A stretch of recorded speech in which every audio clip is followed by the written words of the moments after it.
Como diria o Ultraje a Rigor, eu me amo, não posso mais viver sem mim. Hoje eu tive que começar a análise com essa música, porque não poderíamos falar de outro assunto para analisar o terceiro episódio da sexta temporada de Rick and Morty, que não o limite entre amor próprio e o narcisismo. E eu sou Alberto Elízola e você está no Como a Mente Funciona, um canal onde falamos de filosofia, psicologia, neurociência e muito mais. E se você gosta de vídeos como esse, que fazem a análise de episódios de Rick and Morty, a gente tem uma playlist especial aqui no canal só de Rick and Morty. Então depois que você assistir esse vídeo, você pode ir lá maratonar a nossa playlist. No terceiro episódio da sexta temporada, que é intitulado Basic to Instinct, que inclusive brinca com o nome Basic Instinct, ou Instinto Selvagem, vemos Beth desenvolver uma relação amorosa com Beth. No filme Instinto Selvagem, nós vemos uma investigação se desenrolar com o detetive de polícia Nick Curran e a suspeita de um crime, Catherine Trammell, vivida por Sharon Stone. A investigação, no entanto, acaba se desenrolando em um caso bastante intenso entre o investigador e a suspeita. O filme, que é de 1992, também é pra lá de polêmico, trazendo erotismo e violência para os cinemas. O que, inclusive, trouxe vários protestos, inclusive do movimento dos direitos dos gays, como era chamado na época. Catherine Trammell é uma mistura de femme fatale com serial killer, sendo também uma romancista que acaba virando suspeita do assassinato de Johnny Boss, tanto por sua relação quanto pela similaridade do crime com os relatos do seu livro. Trammell é, sobretudo, narcisista, e isto é o que liga o filme que inspira o título e o episódio Rick and Morty. Bom, então vamos lá, um resumo da trama. Mais uma vez, vemos o episódio retratando o Dia de Ação de Graças e as referências a outros episódios aparecem a todo momento. Primeiro, o próprio Rick aparece como um peru, mas depois se transforma de novo em ser humano. E nesse episódio, vemos mais uma vez a máquina de extrair memórias, que foi vista primeiramente no episódio Morty's Mind Blowers. Inclusive, ela é vista até mesmo naquela creche lá de Jerry's. Mas, obviamente, o que rouba a cena é a relação de Beth com Beth do espaço. Depois de tomarem um pouco de vinho, elas se aproximam cada vez mais e acabam se envolvendo em uma relação. E quanto mais elas se aprofundam nesse relacionamento, mais as pessoas ao redor são afetadas. Summer e Morty, por exemplo, usam o videogame como escapismo. Mas até Rick acaba ficando constrangido, principalmente quando Jerry entra na jogada. Claro que é saudável e importante termos uma boa autoimagem, uma boa confiança, mas o episódio mostra que até isso tem limites. Você que está assistindo esse vídeo, com certeza conhece alguém que se faria como Beth se tivesse um clone. O narcisismo, de maneira geral, é entendido como o amor exagerado de um indivíduo por si próprio ou por sua imagem. O termo vem, é claro, do mito de Narciso, da mitologia grega. Narciso era muito belo e chamava a atenção de homens e mulheres, o que também o tornou orgulhoso e arrogante. Falhando em encontrar o amor em outras pessoas, um dia ele enxerga o seu reflexo em um rio e fica absolutamente apaixonado. Fadado a essa admiração, ele ficaria à beira do rio até o fim de sua vida, posteriormente sendo transformado em uma flor que ganha o seu nome. Existem, no entanto, diferentes tipos de narcisismo. Para começar, vamos entender as diferenças entre o que chamamos de narcisismo grandioso e o narcisismo vulnerável. O narcisismo, assim como tantas outras coisas na psicologia, deve ser entendido dentro de um espectro. Ou seja, em alguma medida, todos nós vamos ter um pouco de narcisismo na gente. E o que vai definir se a gente está falando de um transtorno ou não é a sua recorrência e suas consequências. E suas causas são tanto genéticas quanto ambientais. O narcisista grandioso é aquele que é arrogante, dominante e geralmente é extrovertido. E ele geralmente é ousado e consegue ter uma boa vida social. No entanto, suas atitudes egoístas com frequência mancham a sua imagem, o que pode acabar desestabilizando-o.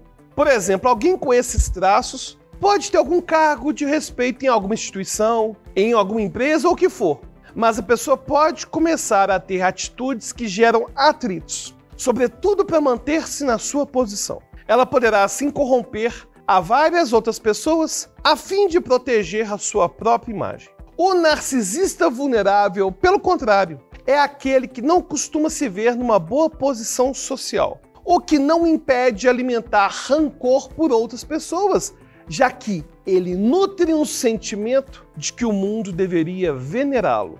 É o caso de homens que não têm sucesso no amor, por exemplo. Aí preferem rotular as mulheres, dizendo que elas que não são merecedoras da sua atenção. Mas existe algo bem comum, tanto no narcisista grandioso quanto no vulnerável, o ego. Nos dois casos, as pessoas tendem a transformar todos os assuntos, todos os tópicos em coisas que são sobre elas. Você fala sobre um avião que caiu e a pessoa fala como que andar de avião é legal, porque na sua última viagem ela foi de primeira classe. Você fala que é uma pena que existam pessoas pobres e a pessoa fala que enfrentou muitas dificuldades na vida, mas que agora é bem-sucedida. Enfim, a pessoa narcisista tem extrema dificuldade em entender que as coisas nem sempre são sobre ela.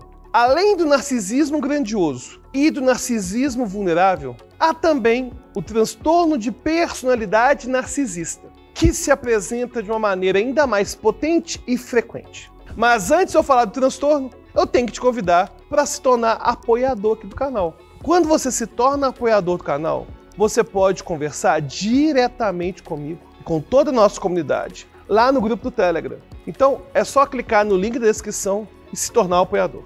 Mas voltando ao transtorno de personalidade narcisista, ele se apresenta de uma maneira ainda mais potente e frequente, onde a pessoa constantemente usa as outras para sua autopromoção, tem delírios de grandeza e assim por diante. Alguém com esse transtorno, muito comumente, sente que merece tratamento especial e distorce suas próprias características e conquistas, dizendo ser mais inteligente do que realmente é, ou postando compulsivamente fotos nas suas redes sociais que vão expor toda a sua beleza, toda a sua riqueza. E todos os tipos de narcisismos acabam levando a relações prejudicadas, simplesmente porque a consideração ao outro sempre fica em segundo plano. Em Rick and Morty, vários personagens demonstram diversos aspectos narcisistas, a começar pelo próprio Rick.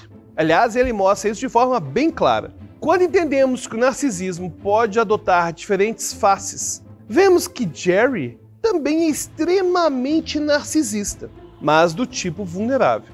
Aliás, nesse episódio, Beth do espaço afirma ao discutir a relação: meu Deus, você não tá puto porque teve a ver com você, você tá puto porque não teve. Vivendo vidas diferentes, vemos que a Beth do espaço é, de certa maneira, mais egoísta, justamente por ter deixado a sua família para trás para poder viver suas aventuras. Ela é a que melhor reflete a personalidade de seu próprio pai, enquanto a Beth, doméstica, ainda guarda algumas características voltadas à família. No entanto, o encontro das duas tenderia a trazer instintos selvagens à tona.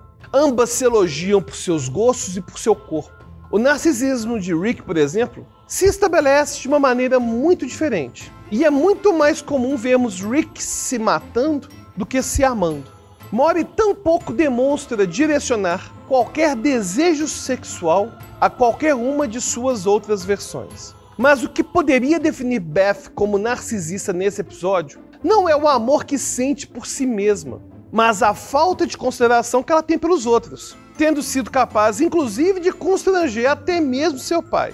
Por fim, é importante notarmos que pessoas narcisistas podem sim melhorar. O problema, é claro, é que a predisposição de tais pessoas a acharem que estão sempre certas é muito grande, o que acaba dificultando a busca dessas pessoas por algum tipo de ajuda. Para fazer um paralelo, levando em consideração as limitações da comparação, as características narcisistas não são diferentes de traços como a ansiedade, no sentido de constância e espectro. Existe a ansiedade como sentimento saudável e que é comum a todos os seres humanos. A frequência com que essa sensação de ansiedade surge depende tanto de fatores genéticos quanto de fatores ambientais. E existe também o transtorno de ansiedade generalizada, que se apresenta como um problema totalmente diferente, com persistência ou com grau de intensidade extremo.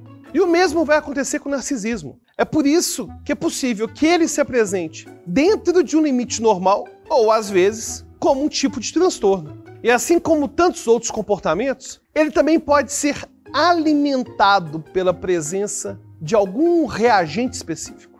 Assim como a ansiedade de alguém pode piorar em um ambiente de trabalho estressante, a simples presença de Beth do espaço pode sim aflorar o narcisismo de Beth. Na psicologia, geralmente recomendamos o afastamento desses possíveis gatilhos. Mas será que Beth do espaço vai se afastar por um tempo?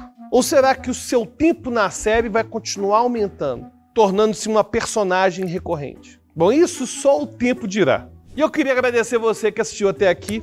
E no final do vídeo, você vai ver a lista de apoiadores desse episódio. Clique no link da descrição e torne-se você também um apoiador. E depois o seu nome vai estar lá junto com um deles. E agora eu quero saber, você conhece alguém com características narcisistas? Você vê essas características em si mesmo? Se você tiver qualquer história sobre isso, nos conte nos comentários e até o próximo vídeo.